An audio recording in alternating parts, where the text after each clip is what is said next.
ভাই এবার পুরোদমে ধরা খেয়ে গেলাম। দোকানদার বলল 12 ভোল্ট 2 এম্পিয়ার, কিন্তু বক্স খুলতেই যা বের হলো।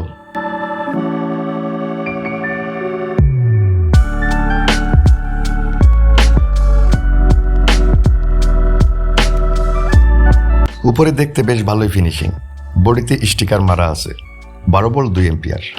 কেনার সময় আমিও 2 এম্পিয়ারের কথায় জোর দিয়ে বলেছিলাম, কিন্তু উপরে ফিটফাট হলেও ভিতরে সদর গার্ড। চলুন এবার এর আসল দৌড় মেপে দেখি।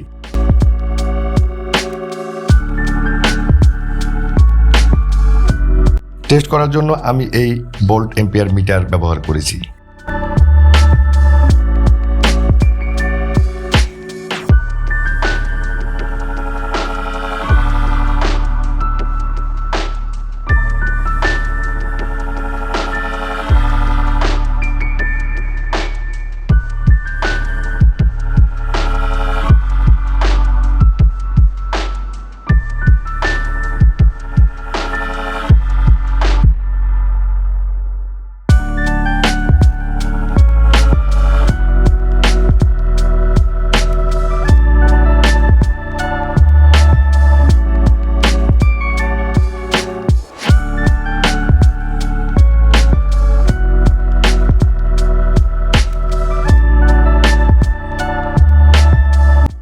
দেখুন অবস্থা, সামান্য একটা এলইডি লাইট দিয়ে মাত্র 0.44 এম্পিয়ার লোড দিলাম, আর সাথে সাথে ভোল্টেজ 12.9 থেকে ড্রপ করে নেমে গেল মাত্র 10 ভোল্টে।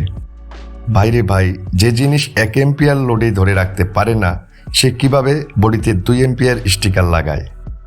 চলুন এর পেট কেটে ভিতরে কি ডাকাতি চলছে তা দেখি।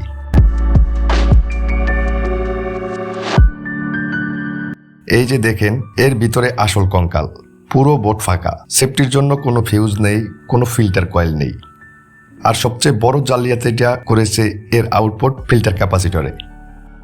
একটা ভালো মানের 2 এম্পিয়ার সাপ্লাইয়ের যেখানে অন্তত 470 বা 1000 মাইক্রোফ্যারাড ক্যাপাসিটার থাকার কথা, সেখানে এরা দিয়েছে মাত্র 220-16 ভোল্টের একটা পুচকে ক্যাপাসিটার। এই ক্যাপাসিটার দিয়ে তো একটা নর্মাল মোবাইল চার্জারও ঠিকমতো চলবে না। এখন আসল কথা হলো, মাত্র 90 টাকায় ওনারা যা দিয়েছে পার্টস হিসাবে হয়তো সেটাই অনেক, কিন্তু গায়ে 2 এম্পিয়ার লেখে বিক্রি করাটা পিওর ধোঁকাবাজি।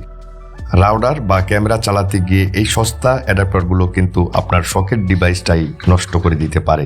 তাই কেনার আগে অবশ্যই একটু দেখে বুঝে কিনবেন। ভিডিওটা ভালো ও কাজের মনে হলে লাইক ও শেয়ার করতে ভুলবেন না।